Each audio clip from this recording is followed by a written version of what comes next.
The moment we launched this game, we had no idea what we were walking into. The title screen was simple, a dark background with faint symbols barely glowing at the edges, almost like they were carved into the screen itself. At first, it felt harmless, even a little boring, the kind of thing you'd scroll past if you didn't know better. But then the music started, not the usual horror. Game violin screeches, not the cheap jump scare sound. This was different. Low, steady hums that felt like whispers in another room, whispers you weren't supposed to hear. I remember laughing nervously, saying, "Oh, this is nothing, just another horror gimmick." But deep down my stomach was tight, my skin prickled. The menu didn't give options, just one word flashing at the bottom. Enter. We pressed it, and instantly the screen glitched. For a split second, I swore I saw a face staring back at us, pale, blurry, gone before I could blink. I brushed it off, but something about it clung to me, like static in the air. The game loaded into darkness.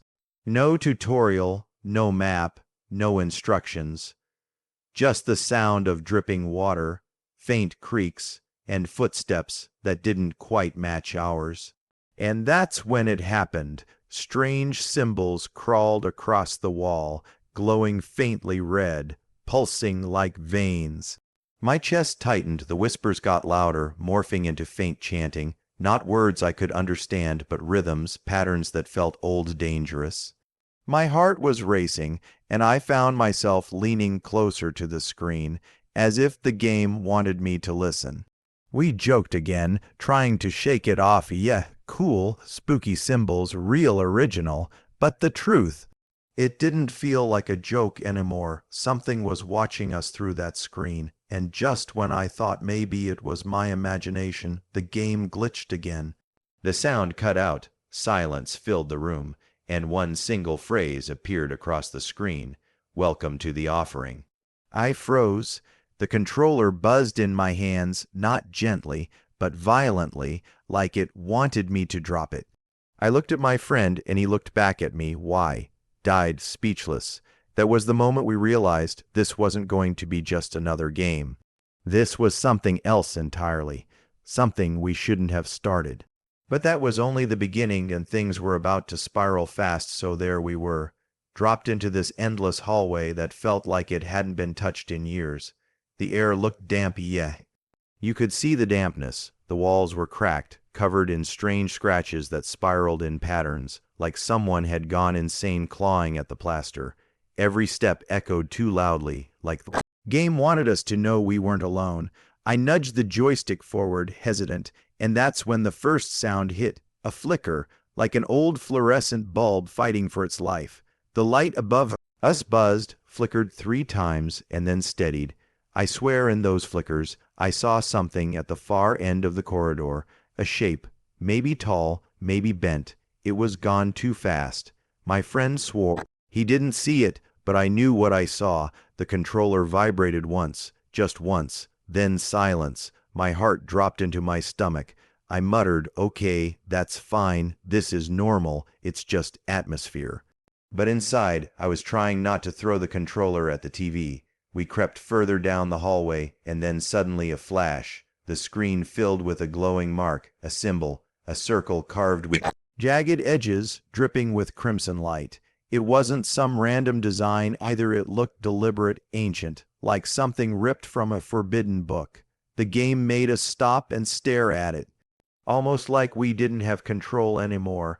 I could hear faint whispers again, slipping through the speakers like smoke. My pulse sped up. I leaned in closer, not because I wanted to, but because it felt like the game pulled me in. And then came the breathing. Oh man, that breathing, slow, heavy, not ours. It was so close I actually turned around in real life, expecting someone to be behind us. But no, just the room, just us, just the game. I whispered, half joking, half serious, "Dude, this is getting too real." He laughed, but it wasn't a real laugh. It was shaky, nervous. We both knew something was off. The whispers turned into patterns, rhythms, like a chant just out of focus.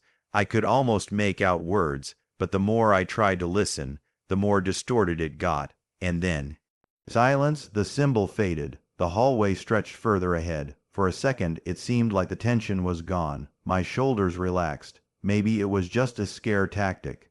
Maybe the game was trying to mess with us. But then the chanting came back, louder, sharper. This time it wasn't background noise. It was inside the hallway with us, and that's when we heard it, the first chant. The door at the end of the hallway wasn't like the others. It was heavier, taller, with a strange iron handle that looked too real to be just pixels.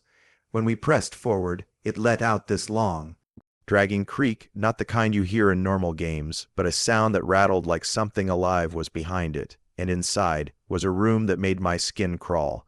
Candles lined the floor in a perfect circle, each flame burning low and steady, but somehow casting shadows that stretched unnaturally high. They bent, twisted, and crawled along the cracked walls like hands reaching for us. And in the center, an altar, old stone stained dark. Around it stood hooded figures, tall, motionless, their faces swallowed by shadows. They weren't NPC like you usually see in horror games. They didn't move in loops, didn't shuffle like AI. No, these figures reacted. When we stepped forward, every single one of them turned their head at the same time, their movements sharp, synchronized. Unnatural, my heart skipped a beat. The chanting grew louder, vibrating through the speakers. It wasn't random noise anymore. It had rhythm, pace, a ritual. It didn't feel programmed. It felt rehearsed, ancient. My palms were sweating so badly I could barely hold the controller.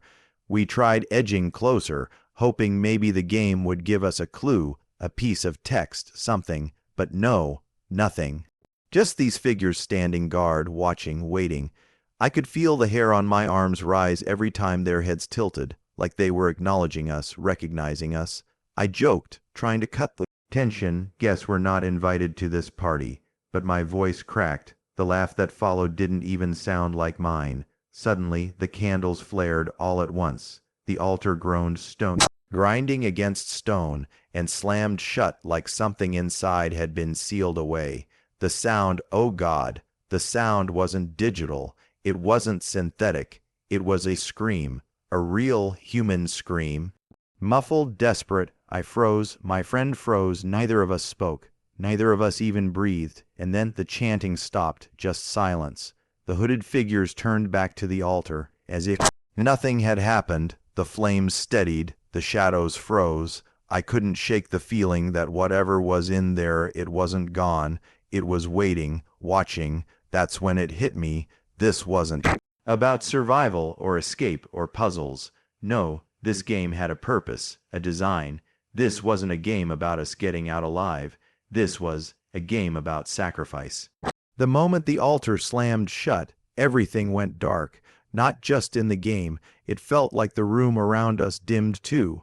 The chanting cut off instantly, leaving this horrible vacuum of silence, and then footsteps, slow, heavy, too close. At first, I thought maybe it was part of the sound design, just background ambience. But no, these steps were deliberate, each one echoing louder than the last, like something was pacing just outside our vision. I gripped the controller tighter, whispered under my breath, "Don't move, don't breathe," and then it charged. The whole screen shook. The sound of footsteps thundered toward us. I panicked, slammed the joystick forward, and we sprinted down the hallway. My chest was pounding in real life, matching the heartbeat sound the game started pumping through the speakers. The walls, God, the walls, they weren't walls anymore. They pulsed, glowing faintly red with that same jagged cult symbol, each throb in sync with the pounding of my heart. We ran. The hallway stretched on forever, bending in impossible ways. Every corner we turned, I expected safety, a door, a hiding spot, something. But no, every turn just brought us back into the same nightmare, and every time I glanced back, he was closer. The figure was huge, wrapped in dark robes that dragged across the floor, its faceless head tilted unnaturally, snapping in our direction. And no matter how fast we ran, no matter how sharp the turns, he never fell behind. He was always there, just close enough to remind us we couldn't escape. I muttered, panicked, "Dude, he's faster than us, he's not stopping." My voice was shaking, almost breaking. My friend didn't answer. He was too focused, too locked in. We spotted a door ahead finally, a plain wooden door cracked slightly open. We bolted straight for it, slammed it shut behind us, and dove into what looked like a storage room. Dust, boxes, broken furniture. My hands were sweating so badly I nearly dropped the controller. Silence. For the first time in minutes, no footsteps, no chanting, just the sound of us breathing, trying to convince ourselves we were safe. I leaned back, exhaled, let out this shaky laugh. "We're good, we're fine, he's gone." And then the sound. The soft creak of metal. I looked at the screen. The door handle, the same door we'd just slammed shut, was turning. Slowly, deliberately, back and forth, like someone testing it, savoring the moment before they walked in. My heart stopped. My friend whispered, "Don't move," but we both knew the truth. He had found us. The second that door handle began to turn, the screen glitched. I thought the game had crashed, but no, this was planned. Distorted letters flashed across the screen, jumbled. Symbols twisting, reshaping, until finally, one phrase appeared, "Only one leaves." My stomach dropped. I glanced at my friend. He didn't even speak, just stared at the screen with wide eyes. Before we could react, the room lit up.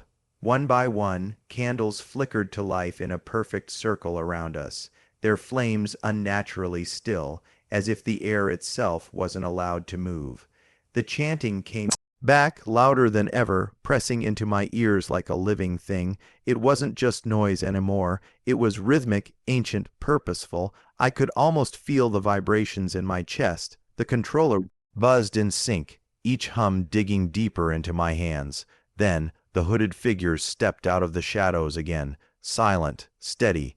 They moved with unnatural grace, gliding closer until they formed a ring around us. I swear I could feel their eyes behind those hoods, boring into me, even though the game never showed their faces. The altar reappeared in the center, stone grinding against stone.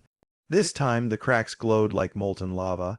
Whatever was inside was waking up. I tried moving, but the joystick wouldn't respond. The game had locked me in place. No running, no fighting, just watching. I whispered, half to myself, half hoping the game would listen. "This isn't real. This isn't real."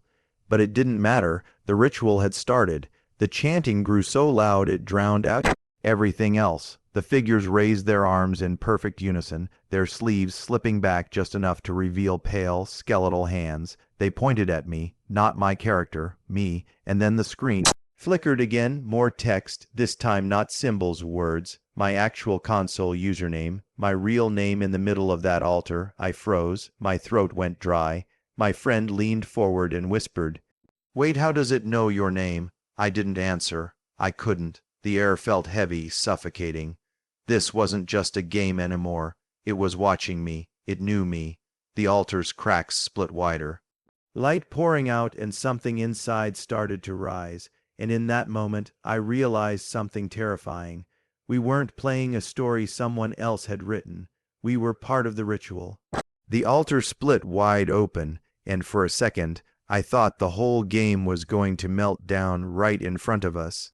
The light pouring out wasn't bright like sunlight. It was harsh, blinding white with streaks of red, almost like veins of lightning tearing across the screen. The chanting reached a fever pitch, shaking the speakers, rattling in my chest until it felt like the whole room was vibrating. I tried everything, every button, every combination. I even smacked the controller against my knee, hoping the game would freeze, crash something. But it didn't. The figures were closing in. Their hands stretched toward us, twitching like claws, and the light from the altar started to drag my character forward, inch by inch, no matter what I did. My friend shouted, "Stop moving," as if I had a choice. My heart was pounding so hard it hurt, my palms slick with sweat, the controller nearly slipping from my grip. The screen glitched again, and this time it wasn't just my username. It flashed my location, my actual city. I felt cold. I swear the blood drained from my face. My hands shook so badly I could barely hold on. For one terrifying moment, I was convinced this wasn't just a game, that whatever this was, it had reached out beyond the screen. Then, out of nowhere, the chanting stopped, the figures froze, the light from the altar dimmed to a faint glow, and the screen went pitch black. Just silence. For a few seconds, I thought maybe it was over. Maybe the game had finally crashed, and then a whisper. Right through the speakers, right into my ears, "You escaped this time." I yanked the power cord out of the console. Just ripped it out, no hesitation. The room went dark, and we just sat there in silence, both of us shaking, trying to process what just happened. Now, maybe it was just a clever trick. Maybe the game dug through my profile. Maybe it was programmed to scare me like that.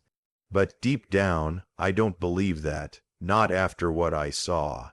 Not after what I felt. Safe to say, I'm never opening that game at night again. The chanting, the symbols, the way it knew my name, that's burned into my brain forever.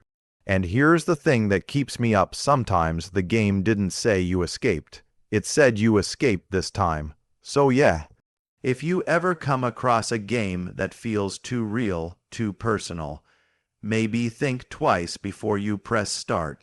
Because sometimes the scariest cult stories aren't stories at all. Thanks for watching, and hey, do yourself a favor tonight. Keep your lights on. Trust me, you're gonna need them.